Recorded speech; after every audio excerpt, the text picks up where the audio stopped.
안녕하세요. 반갑습니다. 이선배입니다. 오늘은 핵심 요약 정리 일곱 번째 시간이죠. 일곱 번째 시간이고, 인행사는 오늘 마무리 짓도록 하겠습니다. 인행사 마지막 시간입니다. 1교시 첫째 과목이 이제 끝나게 되는 것이죠.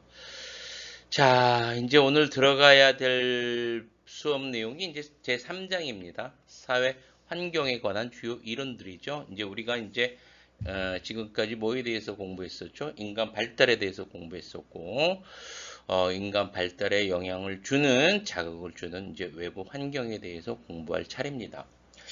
이 부분들이 이제 공부를 하다 보면 이제 후배님들 중에서 간혹 이런 말씀을 하시는 분들이 계세요. 뭐 인간 발달은 뭐 그나마 이제 우리 사회복지 현장에서 조금이나마 좀 필요한 부분도 또 어떤 클라이언트를 이해하는 부분에 있어서 중요한 요소라고 생각이 좀 드는데 이 환경은 왜 배우는지 모르겠다라고 하시는 분들도 간혹 있습니다. 여러분들 클라이언트 이해하는데 개인 발달도 중요하지만이죠.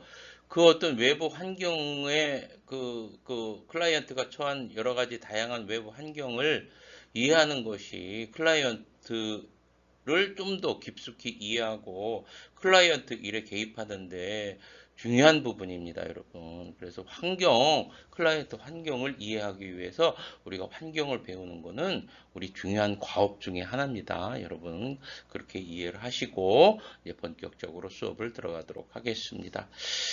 자, 이제 사회 구조와 변동에 관한 이론들이 나옵니다. 사회 구조, 그리고 변동, 구조와 변동에 관한 이론들 나오고요. 크게 이제 거시적 관점과 미시적 관점으로 둘로 구분을 했네요. 둘로 구분을 했고, 거시적 관점에는 구조 기능 이론과 두 번째 갈등 이론이 있고요. 미시적 관점에는 상징적 상호작용과 사회적 교환 이론이 있습니다. 2번으로 할까요? 예. 그러면 거시적 관점은 뭐고 미시적 관점으로는 뭐고 이렇게 둘로 구분하는 이유는 뭔가라고 이제 궁금증을 갖고 계신 분들이 있으실 것 같아서 간단하게 말씀드리자면 사회 문제라든지 아니면 환경이라든지 이런 것들이 변화가 오죠. 여러 가지 이제 변화가 옵니다. 여러 가지 또 사건도 발생할 수 있고요. 그런데 그 원인을 찾는 거에 있어서 현상 자체를 중시하는 것이 거시적 관점입니다. 뭐를 중요시하는 거? 현상 자체를 중요시하는 게 거시적 관점이고요. 반면에 사회 문제가 발생했어. 환경에 무슨 변화가 발생했어. 이럴 때 현상의 원인이나 동기를 중요시하는 그러한 관점이 미시적 관점입니다. 그래서 사건 발생 현상 자체를 중요시하는 것, 어떤 외부 환경의 변화 그 발생 자체를 중요시하는 것은 거시적 관점이고요. 그 발생 원인이나 동기를 중요시하는 것은 미시적 관점이다라고 기억해 두시면 되겠죠. 자, 그러면 이제 거기에 관련돼서 구조적 이론과 갈등 이론 그리고 이제 상징적 상호작용 이론과 교환 이론 나오는데 외울 필요는 없습니다만 여러분들이 어떤 것이다라는 것은 개념적으로는 이해하는 것이 여러분들 전반적으로 공부하는 것에 좀 유리합니다. 그래서 이제 구조기능 이론에 대해서 이제 간단하게 설명을 해드리자면 여러분들 딱 봤을 때 어떤 것 같아요? 구조기능 이론이라는 것은 사회를 바라보는 눈이 사회 구조가 어떻게 되어 있다? 구조적이고 기능적으로 잘 돌아간다. 라는 생각을 갖고 있는 이론 같죠. 예, 맞습니다.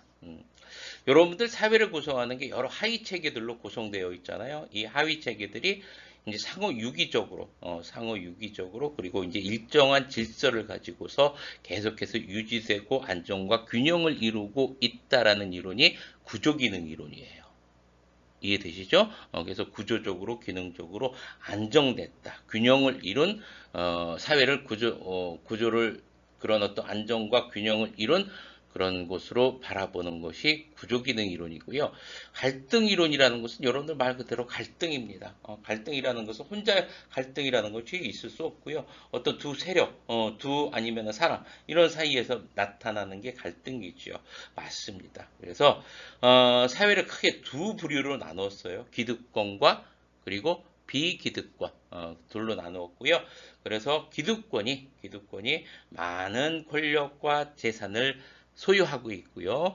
비기득권 같은 경우는 상대적으로 좀 불평등하게 분배를 받고 있다라고 바라보는 것이 갈등 이론입니다. 그래서 기득권과 피기득권의 어떤 갈등 이론으로 바라보는 게 갈등 이론입니다. 말 그대로. 자, 그리고 이제 미시적 관점입니다. 미시적 관점. 미시적 관점에서 첫 번째로 나오는 게 상징적 상호작용 이론이죠. 상호작용 이론. 말 그대로 어떻다는 얘기입니까? 개인과 개인끼리, 또 집단과 집단, 사회와 사회, 또 개인과 집단, 개인과 사회의 상호작용하는 그런 것이 사회다. 그렇게 여러 가지 상호작용이 이루어지는 곳이 사회고, 이렇게 사회는 이루어진다 라고 보는 것이 무엇이다? 상징적 상호작용입니다. 상호작용만 여러분들 기억해 두시면 되겠죠. 자, 그리고 교환입니다. 교환 이론은 교환만 기억해 두시면 됩니다. 교환이란 건 어떤 것을 이야기하는 겁니까? 주고받는 거죠.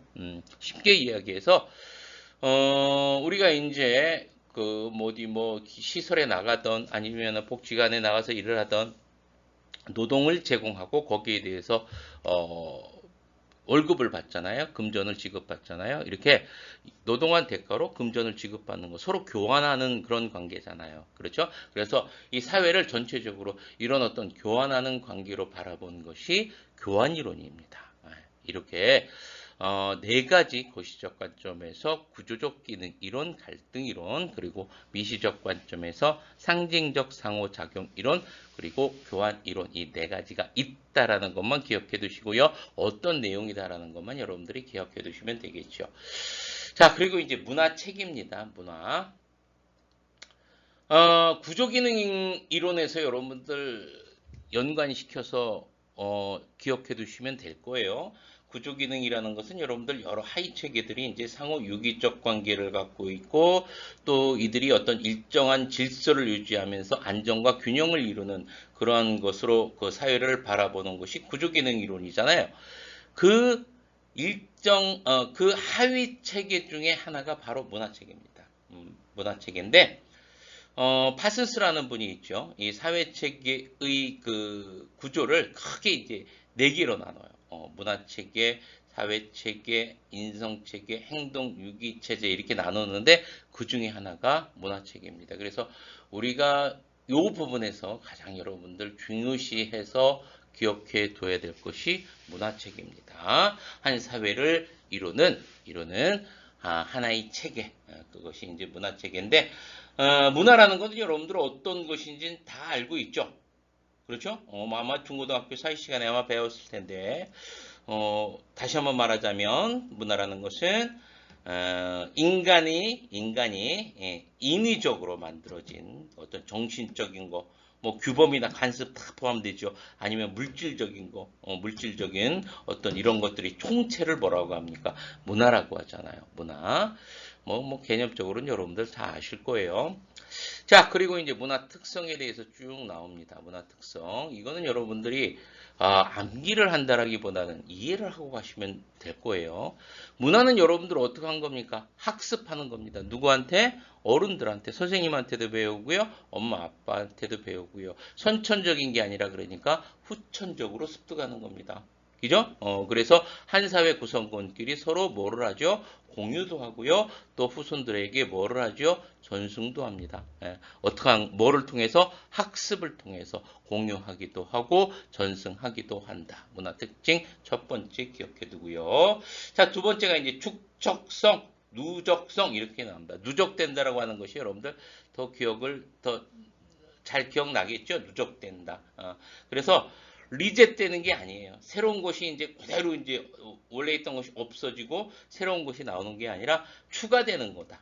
추가되는 거다. 새로운 요소가 계속해서 추가된다. 추가돼서 다음 세대에 전승된다. 이게 축적성 그리고 누적성입니다. 계속해서 쌓인다라는 얘기죠. 자, 그리고 이제 공유성입니다. 한 사회 구성원들에게만 전승 공유된다 이렇게 나옵니다. 그래서 뭐라고 합니까? 문화를 자문화라고 하잖아. 우리나라 문화 아니면 우리 지역 문화 이렇게 자문화라고 하잖아요. 그 지역에 사는 사람들에게만 전승된다. 사회 구성에게만 전승된다. 이거를 무슨 성이라고 한다, 여러분들? 공유성이라고 한다. 자, 그리고 이제 총체성입니다. 총체성. 다양한 요소가 긴밀한 관계를 가지고 있다라는 이야기입니다. 그래서 문화를 구성하는 요소들은 여러분들 굉장히 다양합니다. 이 다양한 요소들이 긴밀한 관계를 유지하면서 전체를 이룬다라는 얘기입니다. 전체를. 예를 들어서 뭐 부분 문화 있죠. 뭐 전라도 문화 아니면은 호남 경상도 문화 뭐 경기도 문화 이렇게 각 지역마다 문화가 있지만 전체적으로 통체적으로 봤을 때는 무슨 문화입니까? 그렇죠. 한국 문화죠. 이 한국 문화라는 어떤 총체성을 갖고 있죠. 그래서 여러 가지 다양한 요소들이 서로 이제 나누어져 있는 것 같지만 이들 간에는 긴밀한 관계를 가지고 있다라는 것이 바로 무슨 성? 통체성입니다. 자, 그리고 이제 거시성, 보편성, 다양성, 변동성, 사회성 같은 거 있는데 이거 굳이 안 외우셔도 됩니다. 여러분들 이해하고 넘어가셔도 됩니다. 거시성이라는 것은 말 그대로 어떤 거예요?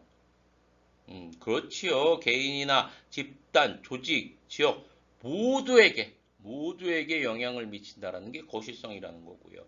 보편성은 보편성은 보편성은 보편적으로 나타나는 거라고 이야기했었죠. 이질적인 문화라 할지라도 공통점이 존재한다는 얘기입니다. 이질적인 문화라고 할지라도 보편적인 것이 존재한다. 여러분들 그렇잖아요. 뭐 진도아리랑 어디아리랑 다 지역마다 다 있잖아. 그렇죠? 그래서 이질적인 것 같지만 어떻습니까, 여러분들? 아리랑이라는 공통점을 갖고 있잖아요. 이렇게 어떤 이질적인 것 같지만 문화라고 할지라도 공통점이 존재하는 것을 보편성이라고 하고요. 다양성은 여러분들 알겠고요. 변동성도 여러분들 아시죠? 그렇죠? 그리고 이제 사회성이라는 것은 어떤 것이에요? 문화라는 것은 인간 사회만 존재한다. 이것을 사회성이라고 이야기합니다. 그래서 문화의 특성에서 쭉 봤는데 문화 특성 같은 경우는 여러분들 시험 잘 나오는 거니까 잘 봐두시고요. 밑에 한번 나와 있는 거 한번 보도록 하겠습니다. 문화는 자연 환경적 요인보다 인간의 정신 활동을 중시한다. 이렇게 나왔습니다. 뭐를 중요시한다? 인간의 정신 활동을 중시한다 라고 여러분들이 정리해 두시면 되겠죠. 자, 그리고 이제 문화의 기능에 대해서 살펴보도록 하겠습니다. 제일 먼저 나오는 것이 이제 사회화 기능이죠. 자, 한번 읽어보도록 하죠. 개인이 사회에 적응하면서 살아가는 기능, 사회에 적응하면서 살아가는 기능, 그것을 우리는 무엇이라 한다? 사회화 기능이라고 한다. 아시겠죠? 자, 두 번째 욕구 충족 기능입니다. 뭐 우리 여러분들 그 한 사회 안에서 문화 안에서 밥도 먹고요. 그렇죠? 뭐 잠도 자고요. 등등등 생리적 기능, 생리적 충족, 생리적 뿐만이 아니라 뭐 마음의 안심도 없잖아요. 그렇죠? 정신적인 안정도 없고요. 심리적 욕구 충족 등등등등. 이렇게 생리적 욕구라든지 심리적 욕구 이런 것들을 충족하면서 살아갈 수 있게 만드는 기능이 욕구 충족 기능입니다. 자, 그리고 사회 통제 기능을 보도록 하겠습니다. 사회의 안정과 질서를 위해 문제를 제거, 조정한다. 이렇게 나옵니다. 사회를 안정되게 그리고 질서 있게 유지하기 위해서 여러 가지 문제를 제거, 조정하는 기능을 사회 통제 기능이라고 한대요. 그래서 서로 간에 사회 구성원들끼리 서로 간에 약속을 하잖아. 그걸 우리는 뭐라고 합니까? 규범이라든지 아니면은 관습이라고 하죠. 그렇죠? 이렇게 문화는 사회 통제 기능을 갖고 있다. 자, 그리고 사회 존속 기능입니다. 사회가 계속해서 이어진다라는 얘기겠죠. 존속한다. 그래서 문화라는 것은 생활 양식을 우리 세대에서 뭐 다음 세대가 전승하는 그러한 기능도 갖고 있다. 이것을 뭐라고 한다? 사회 존속 기능이라고 하는 겁니다. 그래서 문화의 기능 요 네 가지 여러분들이 정리해 두시고요. 자, 그리고 이제 문화의 변형에 대해서 보도록 하겠습니다. 여러분들 이제 문화 접촉이라는 거 들어보셨을 거예요. 문화 접촉. 문화 접촉이라는 건 여러분들 어떤 것을 이야기하는 겁니까? 두 개 이상의 문화가 만나는 현상을 문화 접촉이라고 합니다. 근데 두 개의 문화가 만나 가지고요, 이제 여러 가지 갈등이 발생하겠죠. 그거를 뭐라고 하냐면 문화 마찰이라고 합니다. 문화 마찰. 이 문화 마찰은 뭐야, 여러분들? 갈등이 일어나는 거. 그런데 갈등이 일어나는 게 아니라 여러 가지 현상이 발생을 해요. 그거를 뭐라고 하냐면 문화 변용이라고 하는 겁니다. 문화 변용. 그래서 여러분들이 이번 시간에 기억해 두고 넘어갈 것은 이 문화 변형. 한쪽 또는 양쪽 문화가 변용되는 것. 변용되는 걸 뭐라는 거? 변화되는 것. 변화되는 것. 변화되는 것. 벨이라는 분이 이거에 대해서 이제 말씀을 해 주셨는데, 그래서 이제 이 이론을 문화 변용 이론, 문화적 적응 이론이라고 이야기합니다. 적어드릴까요? 문화 변형 이론, 문화 변형 이론 내지는 문화 적응 이론 이렇게도 이야기한다라는 거 참고적으로 여러분들 기억해 두시고요. 자, 보도록 합니다. 고유문화 유지, 고유문화라는 것은 자문화를 이야기하는 겁니다. 앞에서 얘기했지만 자기문화를 유지하면서 주류문화라는 것은 이제 외부로부터 들어오는 어떤 그런 문화를 이야기하겠죠. 주류문화를 수용하는 것, 고유문화를, 자기 문화를 유지하면서 주류문화를 수용하는 건 통합이라고 하는 겁니다. 통합. 자, 그리고 고유문화를 유지하면서 주류문화를 거부하는 것, 이건 분리라고 하는 거예요. 분리. 반면에 이제 고유문화를 포기합니다. 내 문화를 포기해, 자문화를 포기하고 다른 들어오는 문화를 수용하는 것, 이것을 뭐라고 그래? 동화라고 하고요. 고유 문화를 포기하고 또 들어오는 문화를 거부합니다. 이건 뭐라고 하는 겁니까? 주변화라고 하는 겁니다. 이 네 가지는 여러분들 시험에 잘 나옵니다. 암기해 두셔야 됩니다. 이렇게 문화 변형 이론, 문화 적응 이론에 대해서 여러분들이 정리를 해 두셔야 되고요. 또 이제 문화의 구성 요소가 나오는데 이건 뭐 여러분들 여러 배웠을 거예요. 물질 문화, 비물질 문화. 물질 문화는 뭘 얘기하는 거예요, 여러분들? 뭐 음식, 주거 공간, 옷 같은 거. 우리나라의 어떤 그 주거 공간, 물질 문화, 주거 공간에서 물질 문화 대표적인 건 여러분들 그렇죠. 온돌 이런 것들이 있고요. 뭐 도구나 뭐 기술 같은 거 이런 것들도 여러분들 물질 문화에 해당이 됩니다. 그래서 의식주 같은 것들 이런 것들이 이제 물질 문화에 해당이 되겠고요. 비물질 문화는 여러분들 무형재입니다. 눈에 보이지 않는 거를 이야기하는 거겠죠. 그렇죠? 그래서 규범, 가치관, 법, 문화, 관념 문화, 종교, 신념, 사상 이런 것들이 해당이 되겠죠. 그래서 눈에 보이는 것과 눈에 보이지 않는 것, 눈에 보이는 것을 물질 문화, 유형제라고 이야기하고요. 눈에 보이지 않는 것, 무형제, 이것을 비물질 문화라고 한다. 이건 뭐 굳이 안 외우셔도 알 겁니다. 자, 그리고 이제 문화의 견해에 대해서 나옵니다. 제일 먼저 나오는 것이 자문화 중심주의. 이거는 자문화와 나이문화와 타문화 중에서 어디를 더 중요시 하는 거예요, 여러분들? 자문화. 대표적으로 여러분들 뭘 들 수 있어요? 중화사상. 중화사상. 세계 중심이 뭐란 얘기입니까? 중국이라고 이야기하잖아요.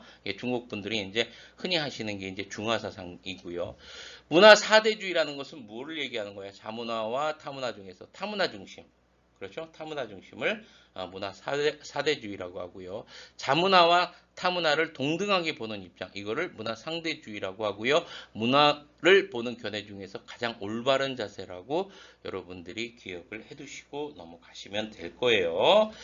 자, 그리고 이제 사회적 차별과 억압에 관련된 이론이 나오는데 제일 먼저 나오는 것이 이제 다문화주의가 나오잖아요. 그렇죠? 다문화주의.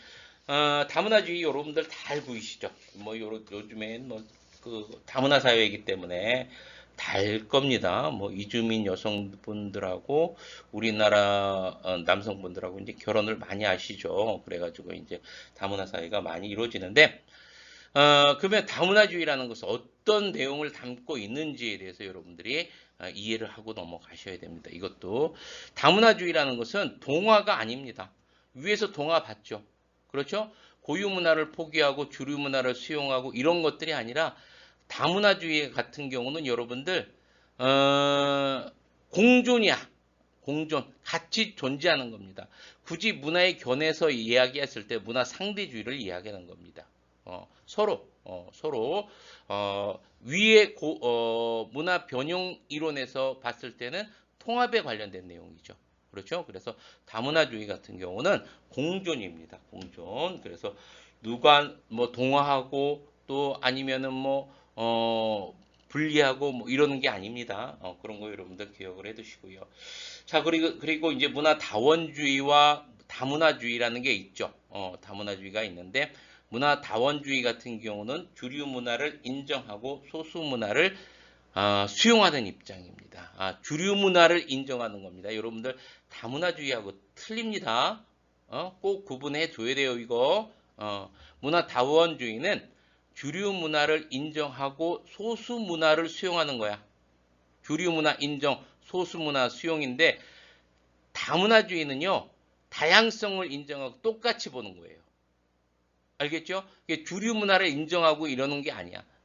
주류 문화를 인정한다는 얘기는 한마디로 말해서 뭐를 이야기하는 겁니까? 여러분들 주류 문화 중심으로 간다는 얘기겠지요. 거기에 이제 일부 소수 문화를 수용한다라는 얘기겠지요. 그렇죠? 그래서 문화 다원주의와 다문화주의는 다른 겁니다. 아까도 말씀드렸지만 다문화주의 같은 경우는 뭐와 관련된 거예요? 문화 상대주의와 관련된 겁니다. 알겠죠? 그래서 다른 문화를 평등하게 인정하는 것, 다양성을 인정하는 것은 다문화주의다라고 여러분들이 머릿속에 기억을 해두시고 넘어가시면 되겠죠.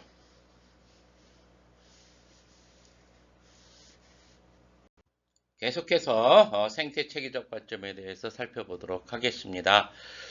이 부분을 공부할 때 좀 어려워하시는 우리 후배님들이 많이 계시는 것 같아요. 여러분들 이 부분은 있죠.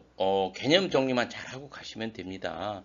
여러분들 100점 맞으려고 하지 마세요. 그러면 공부 시간도 늘어지고요. 공부도 힘들어집니다. 우리가 이제 나오는 시험 중에서 한 80점, 90점 요 정도 맞는다라고 여러분들 기억하시고 그렇게 맞는다라고 생각하시고 시험 대비를 하세요. 그래서 너무 어떤 세세한 부분 나오는 거 그런 것까지 여러분들 신경 써서 공부하실 필요 없습니다. 우리 시험 대비하는 거지 학문 연구하는 거 아니잖아요. 그죠?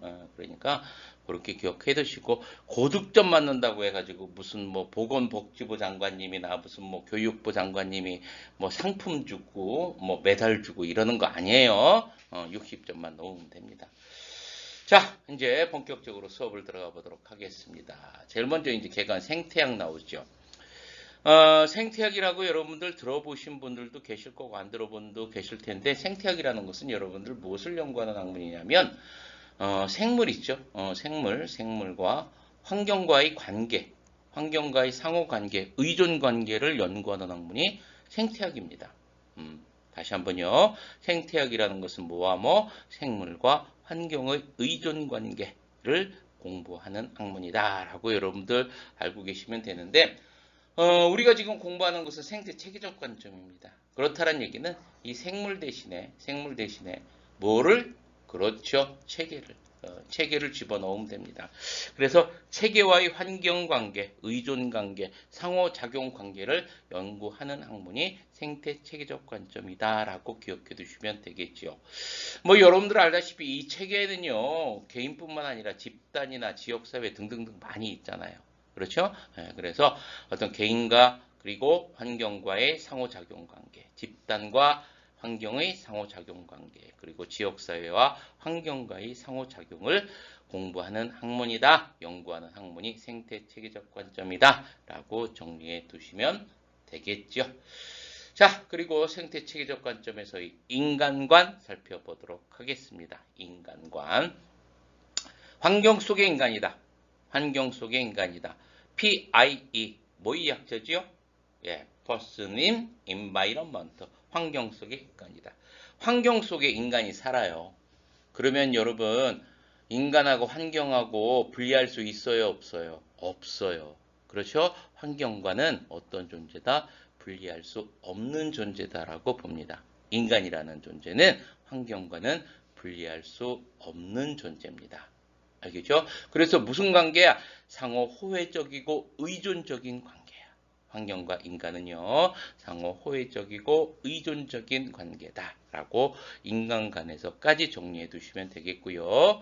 자, 기본 가정 나오는데 기본 가정 역시 있죠. 생태 체계적 관점만 개념적으로 잘 정리해 두면 굳이 뭐 외울 거 많이 없습니다. 한번 살펴보도록 하죠. 자, 인간과 환경은 상호작용을 한다. 당연한 것이겠죠? 네, 상호작용을 하고요. 타인과 관계 능력은 타고난 것이다. 인간은 어떻다? 외부와 끊임없이 뭐를 한다? 교류를 한다. 그죠? 즉 타인, 외부 환경이라고 생각하시면 됩니다. 이렇게 외부 환경과 관계 능력은 어떤 것이다? 여러분들 타고난 것이다. 태어날 때부터 가지고 태어나는 것이다. 왜? 환경 속의 인간이기 때문에 타고난 것이다. 외부와의 환경과의 어떤 관계 능력은 타고난 것이다. 라고 나오고요. 자, 그리고 개인과 환경은 단일체계다. 단일체계라는 것은 무엇을 이야기하는 겁니까, 여러분? 하나로 묶여있다. 하나로 묶여있다라는 얘기는 서로 의존성은 높다, 낮다. 그렇죠. 의존성은 높다라는 이야기입니다. 의존성은 서로 어떻게 되어 있다? 여러분들 하나로 되어 있다. 분리되어 있지 않다. 단일체계다라고 정리해 두시면 됩니다. 자, 그리고 개인은 자신의 요구에 맞게 환경을 만들기도 합니다. 만들고요. 자, 그리고 개인은 어떻다? 목적지향적이다. 목적지향적이다. 자, 그리고 성격이라는 것이 나오는데 성격이라는 것은 어떤 것을 이야기하는 겁니까? 개인과 환경의 상호작용에 의해서 만들어진 것이래요. 응? 개인이 혼자 있으면 여러분들 어떤 성격이라는 게 만들어질 수 있어요, 없어요? 없어요. 외부 환경과 끊임없는 상호작용을 통해서 만들어진 결과물이 그게 뭐래요, 여러분들? 성격이래요. 성격. 자, 이렇게 성격 정리해 두시고요. 자, 그리고 이제 생활상의 문제는 전체 생활 공간 내에서 이해해야 된다. 한마디로 말해서 생활상 문제, 개인 문제도 여기 포함됩니다. 개인 문제나 뭐 집단 문제 이런 것들, 이런 문제들은 전체 생활 공간 내에서 이해를 해야 된대요.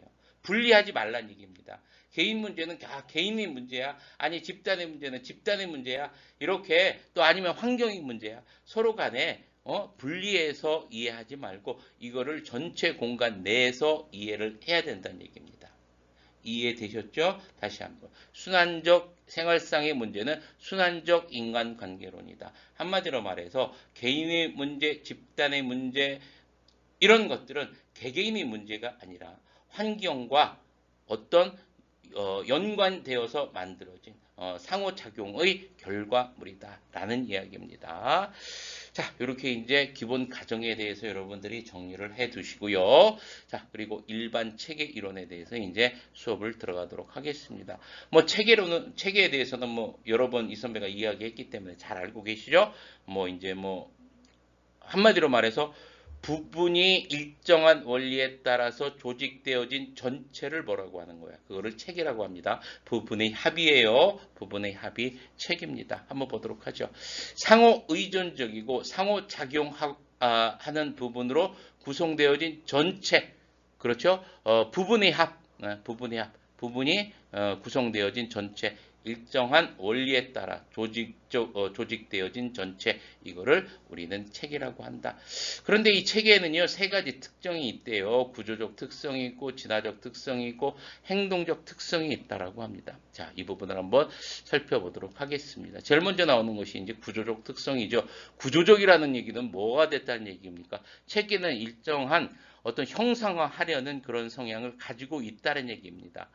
자기 구조를 형성화하려는 한마디로 말해서 동태적이에요, 정태적인 거예요. 정태적인 움직이지 않는 거예요. 자기 구조를 형성하려는 그런 현상을 가지고 있다. 이거를 무슨 특성이라고 한다? 구조적 특성이라고 한다. 반면에 있죠. 진화적 특성은요. 진화적 특성 오른쪽 봅니다. 진화적 특성 같은 경우는 정태적인 게 아니라 여러분들 동태적 특성입니다. 그래서 체계가 움직이는 특성을 이야기하는 거예요. 그래서 구조적 특성과 진화적 특성은 여러분들 서로 반대적인 그런 성향입니다. 자, 이제 구조적 특성에 대해서 한번 살펴보도록 하겠습니다. 구조적 특성, 어떤 구조적 특성을 갖고 있는지 체계가. 자, 제일 먼저 개방 체계와 폐쇄 체계를 갖고 있대요. 개방 체계라는 것은 여러분들 말 그대로 어떤 것을 이야기하는 겁니까? 외부로부터 자유롭게 받아들인다. 외부 환경의 자극을 자유롭게 받아들이면서 변화한다라는 얘기죠. 개방 체계. 그리고 폐쇄 체계는 받아들인다, 안 받아들인다, 안 받아들인다라는 얘기입니다. 알겠죠? 자, 이렇게만 여러분들 정리해 두시고요. 개방 체계를 네겐트로피라고 합니다. 그래서 넥자를 짜가지고 여러분들 개넥이라고 기억해 두세요. 개방 체계는 뭐다? 네겐트로피. 반면에 폐쇄 체계, 외부로부터 자극을 받아들이지 않습니다. 이거는 뭐라고 그래? 폐쇄 체계는 여러분들 엔트로피. 그래서 폐엔, 개넥, 폐에 따라하세요. 개넥, 폐엔. 이렇게 여러분들 정리해 두시면 됩니다. 자, 그렇고요. 이제 경계와 공유에 대해서 보도록 하겠습니다. 경계는 당연히 뭐겠습니까, 여러분들? 가상의 테두리를 이야기하는 것이겠죠. 테두리, 선을 이야기하는 것이겠고요. 공유라는 것은 뭐를 얘기하는 거야? 공존하는 거, 공존하는 장소를 이야기하는 겁니다. 자, 그리고 이제 혼론이라는 게 나오는데, 혼론이라는 것은 약간 좀 여러분들이 이해를 하고 넘어가야 돼요. 상위 체계, 하위 체계 동시에 지녔다. 그래서 무슨 성격을 갖고 있다? 이중적인 성격을 갖고 있다는 얘기입니다. 그래서 어떤 때는 상위 체계고요. 어떤 때는 상위 체계고 또 어떤 때는 어떻다는 얘기야. 그게 이제 동시에 하위 체계도 될 수 있다는 얘기입니다. 그래서 체계라는 것은 상위 체계에 속한 하위 체계이면서 동시에 다른 것의 상위 체계가 될 수 있다는 얘기야. 한마디로 말해서 무슨 성격을 갖고 있다라는 거, 이중적인 성격을 갖고 있다라는 것, 이것을 뭐라고 한다 여러분들? 혼론이라고 하는 거예요. 혼론. 자, 체계는 이중적인 성격을 갖고 있다. 하위 체계가 되기도 하고 뭐 상위 체계가 되기도 한다라고 정리해 둡니다. 자, 이렇게 해서 이제 여러분들 구조적 특성에 대해서 살펴봤고요. 자, 진화적 특성에 대해서 한번 살펴보도록 하겠습니다. 진화적 특성은 뭐라고 여러분들? 동태적입니다. 동태적인 거야, 역동적인 거야. 역동적인 거, 변하는 겁니다. 변하는 거, 지속적으로 변화하는 거, 동태적인 거예요. 자, 한번 보도록 하겠습니다. 균형. 여기서 있죠. 우리가 기본적으로 국어 사전에서 알고 있는 그 개념과 약간은 다른 점이 있습니다. 다른 점이 있으니까 그런 부분만 여러분들 잘 체크를 해두고 넘어가야 됩니다. 균형이라는 것은 여러분들 어떻게 하는 거야? 현상 유지하는 거예요. 현상 유지하는 거야. 그대로. 그런데 균형이라는 것은 있죠. 기억해 두세요. 교류를 하지 않는 겁니다. 자, 그러면 여러분들 네겐트로피아, 네겐트로피아, 엔트로피아. 폐쇄적 엔트로피 상태예요. 알았죠? 엔트로피 상태.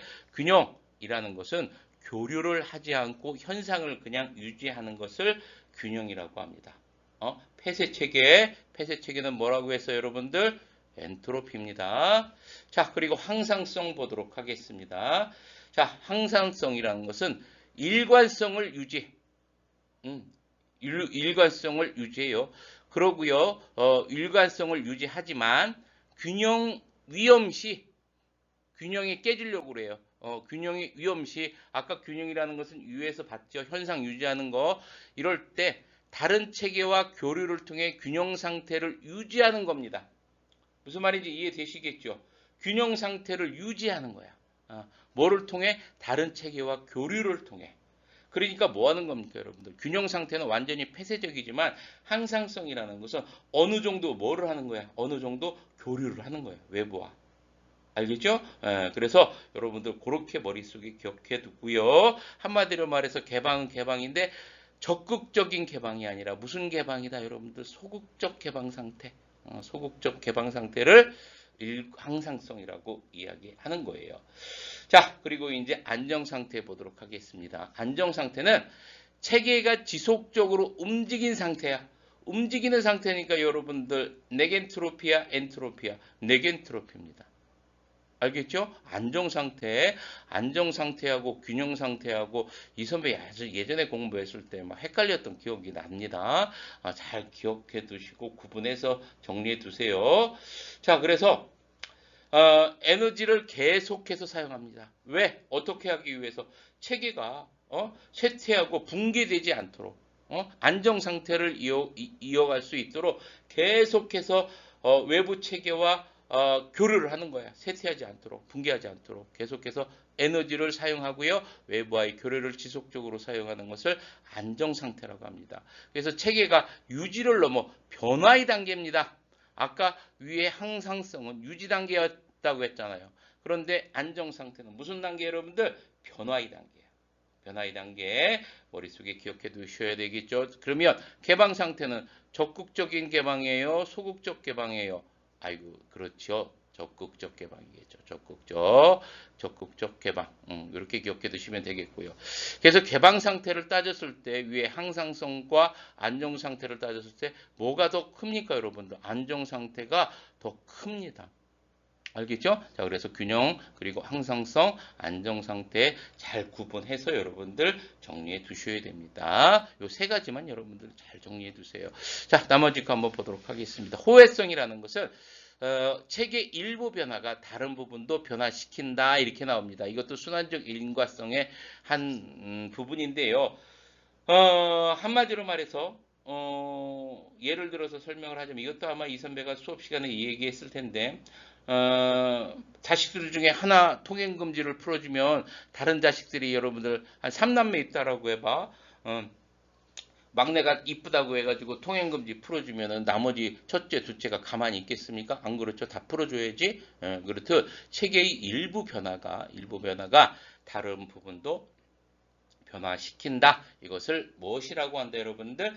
호혜성이라고 한다.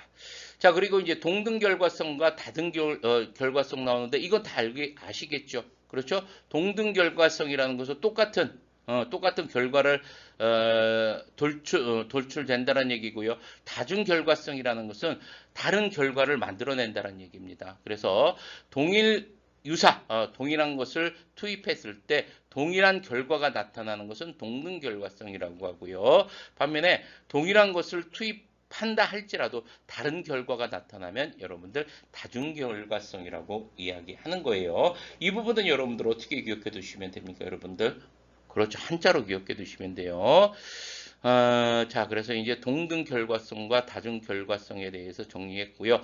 자, 그리고 이제 진화 과정에서 나타나는 에너지 흐름, 교류 나오는데 이거 앞에서 배웠잖아. 우리 구조적 특성에서 개방 체제, 네겐트로피, 폐쇄 체계, 엔트로피 무슨 체계? 폐쇄 체계. 외부 에너지 유입돼요? 안 돼요? 안 되는 거. 그렇죠? 그래서 내부 유용한 에너지를 어떻게 하는 겁니까? 여러분들 소모하고 감소시키는 현상 계속해서 외부와 교류를 안 하다 보니까 그래서 체계가 무슨 해체하는 방향으로 진행되는 것이 엔트로피고요. 네게트로피 같은 경우는 어떤 겁니까? 외부와의 교류가 지속적으로 이루어지는 거죠. 그걸 개방 체계. 그렇죠? 그래서 유용한 에너지를 외부로부터 계속해서 어떻게 한다? 유입하는 상태를 이야기하는 겁니다. 네, 계속해서 시너지 보도록 하겠습니다. 시너지는 우리가 알고 있는 일반 상식, 어떻게 알고 있습니까, 여러분들? 어떤 부분들이 어떤 상호작용을 해요. 상호작용을 했을 때 내가 생각한 이상의 효과를 만들어내는 것. 그거를 우리는 시너지라고 하잖아요. 예를 들어서 1 플러스 1이 2가 되는 게 아니라 3이나 4를 만들어내는 것, 이런 것을 시너지라고 합니다. 우리 책에서도요, 같은 내용입니다. 한번 책을 보면서 한번 정리해 나가도록 하겠습니다. 체계의 부분들이 서로 상호작용이 어떻게 해서 촉진돼서 체계를 유지하고 발전시킬 수 있는 유용한 에너지가 어떻게 하는 것? 증가하는 것. 이것을 시너지라고 합니다. 자, 이렇게 이제 시너지까지 해서 체계의 진화적 특성까지 이제 살펴보았습니다. 이제 체계의 행동적 특성에 대해서 이제 살펴볼 차례지요. 우리 이제 제일 먼저 배웠던 것이 체계의 구조적 특성에 대해서 공부했었습니다. 구조적 특성은 정태적, 정태적입니다. 진화적 특성은요. 그렇죠. 동태적입니다. 동태적. 그리고 오늘 배우는 이 행동적 특성은요. 어떤 특성을 갖고 있냐면 여러분들 변화입니다. 생존과 변화, 생존과 변화, 계속해서 변화를 하는 겁니다. 그래서 성장하기 위해서 내외부와 지속적인 상호작용을 하면서 변화해 가는 것, 이것을 뭐라고 한다? 행동적 특성이라고 합니다.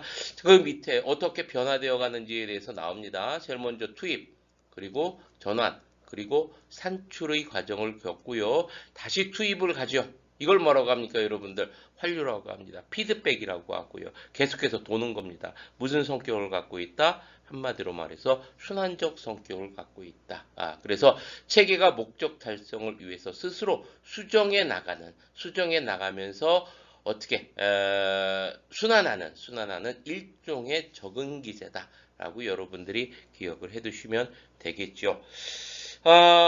이 행동적 특성 환류에는요 크게 두 가지가 있습니다. 정적 환류와 부적 환류. 우리 정적이라는 것은 여러분들 무엇이라고 해서 정 나오면 무엇을 생각하라? 플러스를 생각하라고 했었고요. 부적이라고 하면은 여러분들 뭘 생각하라? 마이너스를 생각하라고 했습니다. 그러면 정적 환류는 무엇을 얘기하는 겁니까? 피드백을 돌아. 그런데 플러스 되는 거야. 강화되는 거야. 그렇죠? 한번 읽어보도록 하겠습니다. 현재 행동이 유지되거나 강화되는 것, 플러스 되는 것. 이것을 뭐라고 한다, 여러분들? 정적 환류라고 하고요. 부적 환류는 마이너스라고 했습니다. 현재 행동이 어떻게 되는 것, 여러분들? 감소되거나 수정되거나 중단되는 것. 이것을 뭐라고 하는 거예요, 여러분들? 부적 환류라고 하는 거예요. 만약에 위기 상황이 발생했어. 아니면은 뭐 일탈 행위가 발생했어. 이랬을 때 기존의 행동을 계속해서 더 강화하거나 유지하면 그 위기 발생은 어떡합니까, 여러분들? 그 일탈 행위나 위기 상황은 더 높아지겠죠. 이거 암기하는 거 아닙니다. 이해해야 됩니다. 이해. 다시 일탈 행위나 위기 상황이 발생했어요.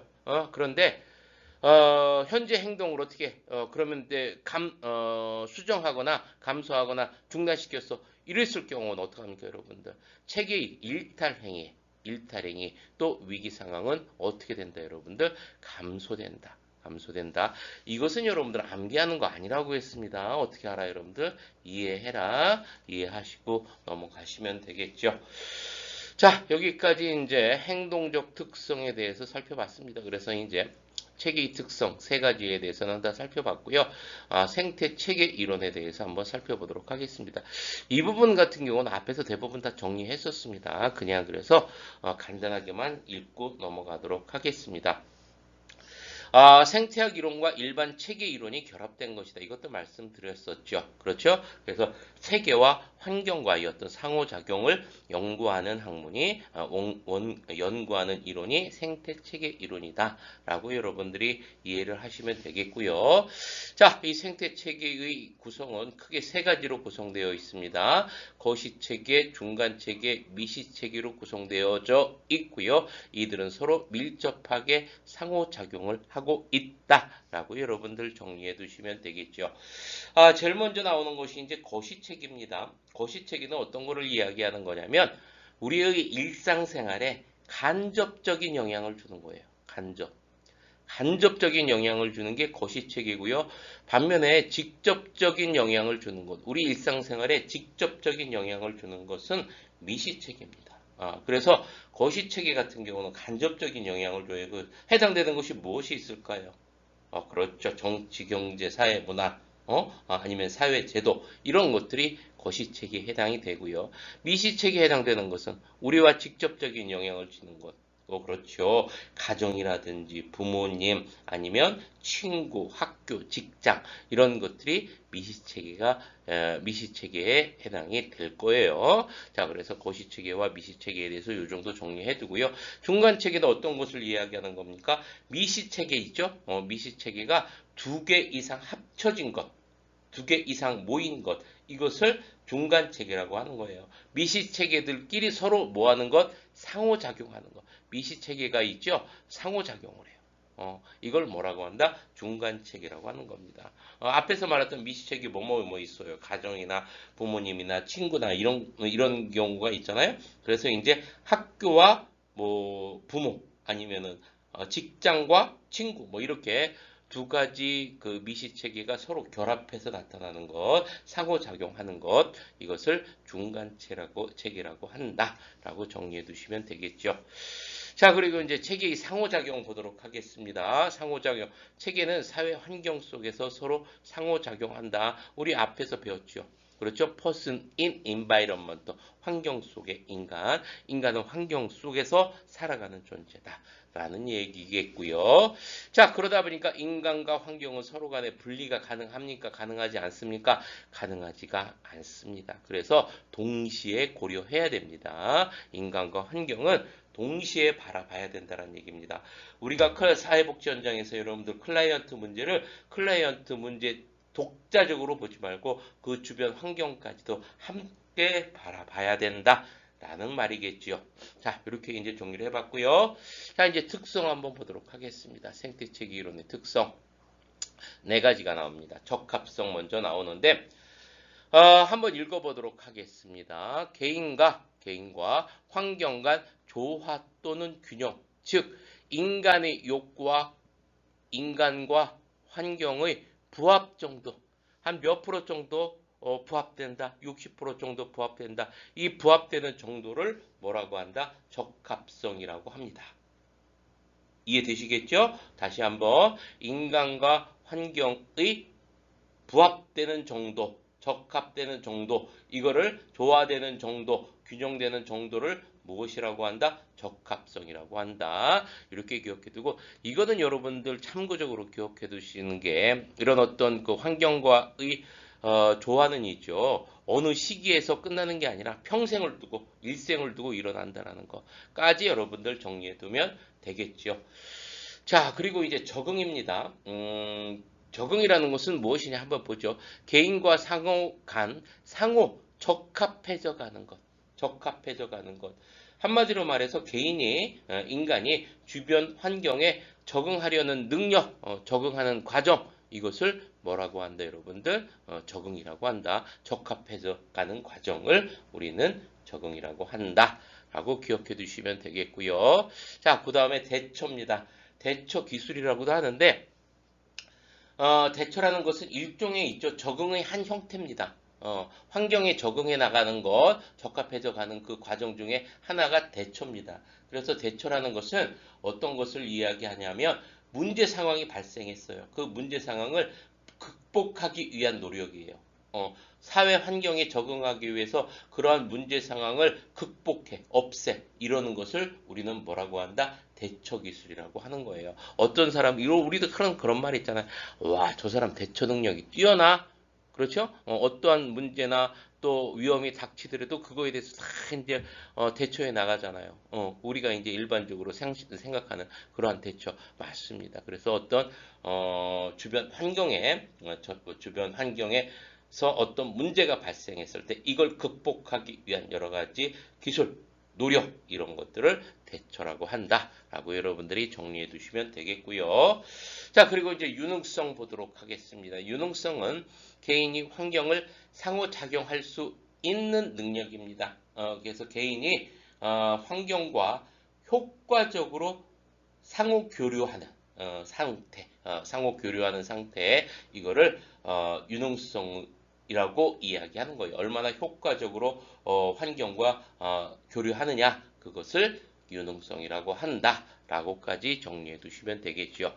자, 이렇게 생태 체계 이론의 특성 네 가지에 대해서 살펴봤습니다. 적합성, 그리고 적응, 그리고 대처, 그리고 유능성까지 한번 살펴보았습니다. 자, 이렇게 됐고요. 이제 사회 체계 이론에 대해서 보도록 하겠습니다. 이 부분에 이제 가족과 집단에 관련된 내용이니까 여러분들이 이제 이렇게 기억해 두시면 되겠고요. 한번 보도록 하겠습니다. 인간 행동에 미치는 다양한 체계 수준, 체계라는 것은 여러분들 개인에서부터 가족, 조직, 집단, 지역사회 등등등 많았습니다. 이런 체계 수준을 설명하는 것을 사회체계 이론이다 이렇게 나옵니다.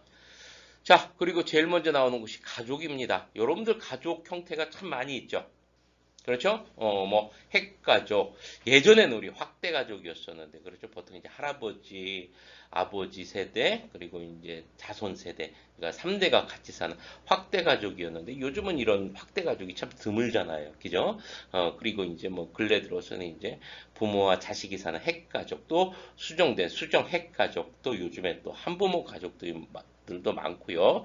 뭐 요즘에는 뭐 이제 혼합 가족이 있고 이제 혼자 사는 또 가족도 많이 있고요. 뭐 재혼한 계부모 가족도 있고요. 등등등 그 가족은 지금 와서는 상당히 어떻게 됐습니까, 여러분들? 다양화되어 가고 있다라고 여러분들이 정리해 두시면 되겠죠.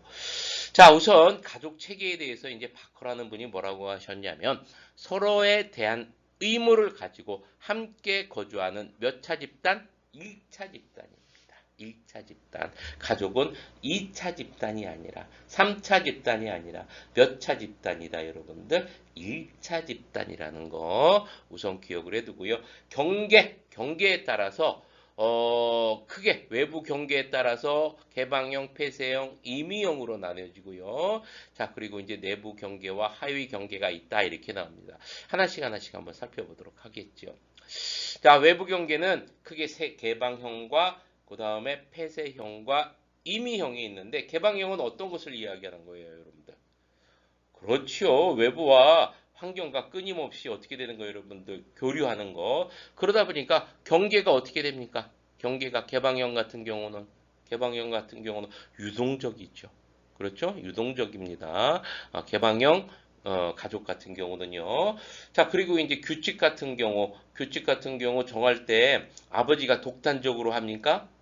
가부장적인 가족 체계를 갖고 있어요? 아니죠. 그렇죠? 어떤 가족이 집단적으로 어떤 규칙을 정하거나 합의하거나 이런 형태가 나타나죠. 개방형 이해되셨죠? 자, 그리고 이제 폐쇄형 봅니다. 폐쇄형 같은 경우는 어떤 겁니까? 아버지가 대발의 아버지 생각하시면 되죠. 아버지가 이제 자기 마음대로 정하는 것 권위적이고요. 외부와의 소통이 있다 없다 없다 이런 것을 폐쇄형이라고 이야기하는 겁니다. 자, 임의형이라는 것은 어떤 것을 이야기하는 거냐면 가족 경계가 그렇게 중요하지 않아요.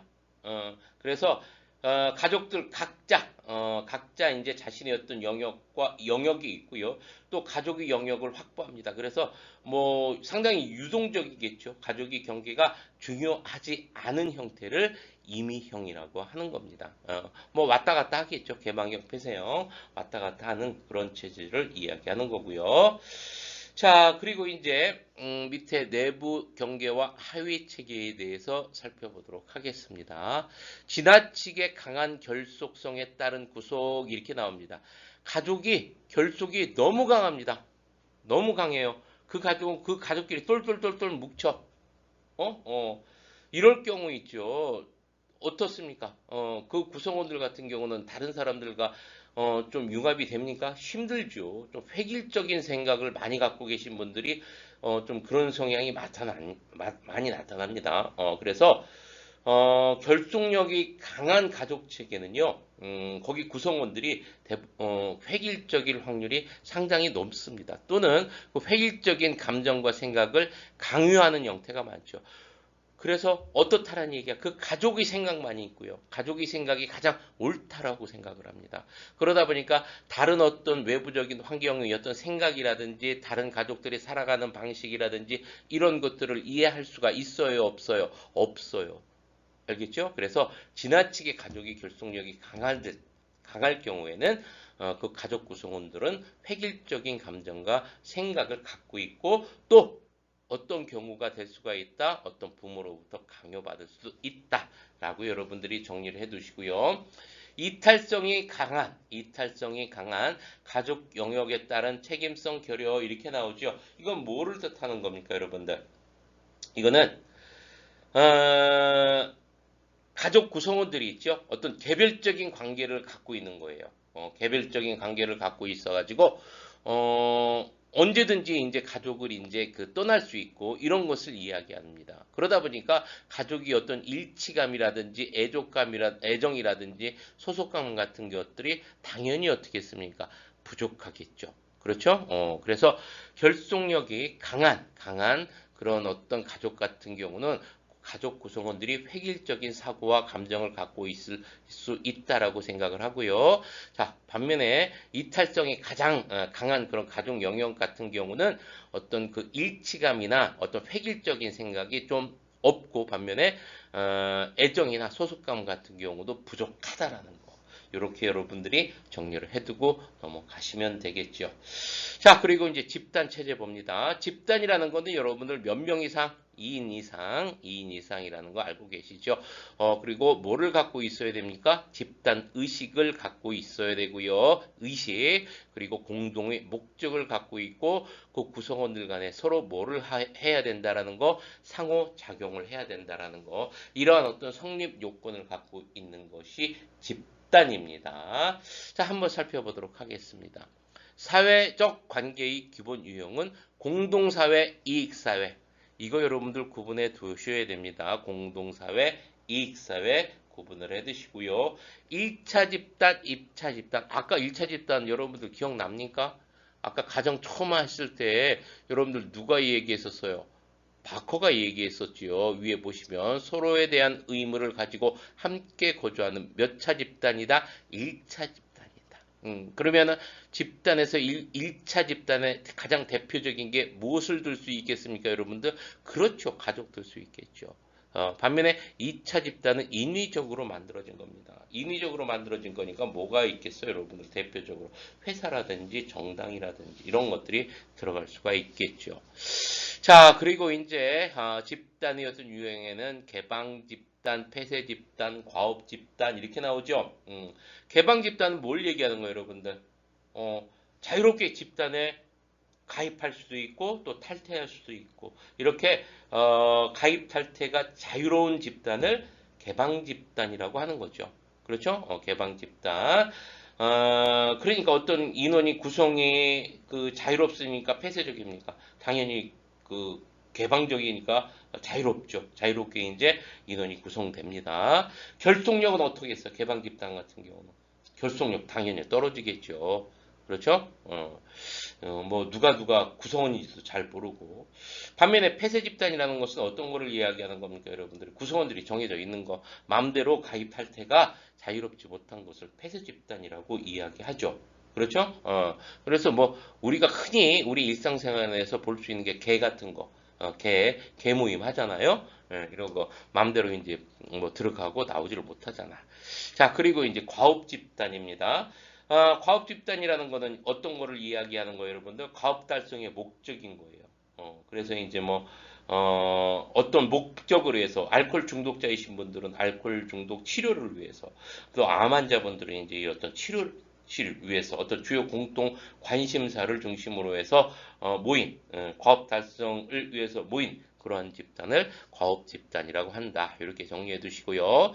또 자조 집단은 스스로 모인 집단이죠. 공통 관심사를 통해서 모인 집단이고요. 그 다음에 치료 집단 같은 경우는 어떤 것을 이야기하는 겁니까? 성원의 어떤 사회 정서적 욕구에 따라서 만족 증가가 높다, 증가를 목표로 한다. 라고 기억해 두시고 넘어가시면 되겠죠. 자, 이렇게 이제 집단까지 이제 쭉 한번 살펴보았습니다. 자, 이제 브롬펜브레너의 생태 체계 이론입니다. 우리 인행사 이제 마지막 부분이죠. 자, 조금 이제 힘을 내시고 이제 다시 한번 살펴보도록 하겠습니다. 앞부분에서 대부분 다 공부했던 부분입니다. 그러니까 여러분들 간단하게만 한번 살펴보고 넘어가도록 하죠. 브롬펜브레너 여러분들 생태 체계 이론 같은 경우는 시험에 자주 나오는 거니까 잘 정리해 두시기 바랍니다. 여러분들 체계는 크게 세 가지 있다라는 거 배웠었죠. 그렇죠? 미시체계, 그리고 중간체계, 그리고 고시체계. 미시체계는 직접적인 영향을 주는 것. 그렇죠? 개인 생활에 직접적인 영향을 주는 것. 이것을 미시체계라고 했었고요. 거기 니은 보니까 개인이 발달하면서 점차 어떻게 한다, 여러분들? 변화합니다. 뭐 이해되시겠죠? 우리 뭐 초등학교 다닐 때는 초등학교 아이들과 그부들과 친구들과 사귀지만 중고등학교 올라가면서 역시 바뀌고, 또 대학 들어가면서 직장 생활하면서 그 주변 환경들은 계속해서 변화를 이루어 갑니다. 자, 그리고 개인의 일상생활에서 상호작용하면서 일어난다. 그렇죠. 미시체계는 개인의 어떤 직접적인 영향을 미칩니다. 그래서 개인과 직접적인 상호작용을 통해서 발생한다라는 거, 그런 어떤 체계를 미시체계라고 한다라는 거. 그래서 미시체계는 어떤 상호 호혜성을 갖고 있다. 개인과 서로 간에 뭐를 한다? 상호작용을 한다. 정리해 두시면 되겠고요. 두 번째, 중간체계 보도록 하겠습니다. 중간체계라는 것은 어떤 거라고 했어요, 여러분들? 한마디로 말해서 두 개의 미시체계가 서로 상호작용하는 거라고 이야기했었습니다. 한마디로 말해서 미시체계가 연결망을 중간체계라고 하고요. 그래서 이제 뭐 학교에서의 어떤 선생님들과 가정에서의 부모님들과의 어떤 관계, 이런 것들을 어떻게 합니까, 여러분들? 중간체계라고 하는 거죠. 자, 이렇게 이제 중간체계에 대해서 정리를 해 두시고요. 자, 거시체계 같은 것은 어떤 거라고 했습니까, 여러분들? 간접적인 영향이라고 했어요. 간접 영향. 개인에게 간접적인 영향을 주는 것을 거시책이라고 이야기했었고요. 개인이 속한 여러 가지 사회 이념이나 제도, 정치, 경제, 사회, 문화 모든 것이라고 했었죠. 이렇게 간접적인 영향을 주는 것 거시책이라고 했었고요. 여러분들이 꼭 기억해두고 넘어가야 될 것은 미시체계와 중간체계와 거시체계 중에서 가장 개인에게 강력한 영향을 미치는 게 바로 뭐다, 여러분들? 거시체계다. 그렇죠? 상식적으로 여러분들 한번 생각을 해보십시오. 입시제도 한번 딱 바꿔놓으면 어떻게 되겠습니까, 여러분들? 다 공부하는 방법에서부터 뭐 학원 시스템에서부터 다 달라지잖아요. 그렇죠? 이렇게 가장 강력한 영향력을 미치는 것은 거시체계다라는 것까지 기억해 두시면 되겠죠. 자, 그리고 이제 참고적으로 외부 체계와 시간 체계 있다라는 것 정도만 기억을 해 두시는데 한번 읽어보도록 하죠. 개인과 직접적인 영향을 하지 않는 거예요. 외부 체계는 직접적인 상호작용을 하지 않으나 미시 체계에 영향을 주는 것. 이것을 외부 체계라고 하는 겁니다. 자, 그리고 시간 체계는 전생에 걸쳐 일어나는 것. 변화, 이런 것들, 이거를 시간체계라고 하고요. 자, 사회복지에 미친 영향을 한번 살펴보도록 하겠습니다. 이러한 어떤 체계, 생태 체계 이론이 어떤 영향을 미쳤는지 한번 살펴보도록 하죠. 클라이언트의 강점을 보고 활용할 수 있다. 이 생태 체계 이론을 통해서 강점 관점에, 클라이언트의 강점을 보는 강점 관점에 활용할 수 있다라는 얘기입니다. 병리적 관점으로 보지 않고 강점 관점에 보는 데 있어서 어떤 활용할 수 있다. 첫 번째 기억해 두고요. 전체 체계를 고려하여 클라이언트 문제를 해결할 수 있다. 그렇죠. 개인의 어떤 문제가 아니라 그 외부 환경 전체를 보고서 클라이언트를 이해하는데 많은 도움을 줄 수 있는 게 생태체계 이론이죠. 자, 그리고 사회복지 실천 사정 단계에서 생태도 작성으로 대상자 체계와 환경과의 관계를 사정하는 유용성을 제공한다. 생태도 작성하는 데 있어서 어떤 유용성을 제공하는 거, 이것이 생태체계 이론이라고 이야기할 수 있습니다. 자, 여기까지 해서 여러분들 1교시 첫 번째 과목 인간 행동과 사회환경, 인행사에 대해서 다 마쳤습니다. 자, 고생 많이 하셨고요. 좀 이해가 안 되는 부분이 있으시면은 무엇하라고 했어요, 여러분들? 동영상 다시 한번 보고 문제 한번 다시 한번 풀어보는 게 지름길입니다. 너무 바쁘다고 해가지고 있죠. 막 하면은 이거 더 안 됩니다. 급할수록 돌아가라는 말이 있죠. 여러분들 한번 문제 한번 다시 어려운 부분은 풀어보시고 또 동영상 한번 다시 한번 보면서 한번 꼼꼼히 한번 살펴보는 게 시험 보는 데 있어서 지름길이라는 거 말씀드리면서 이상으로 인행사 과목 수업을 마치도록 하겠습니다. 고생 많이 하셨습니다.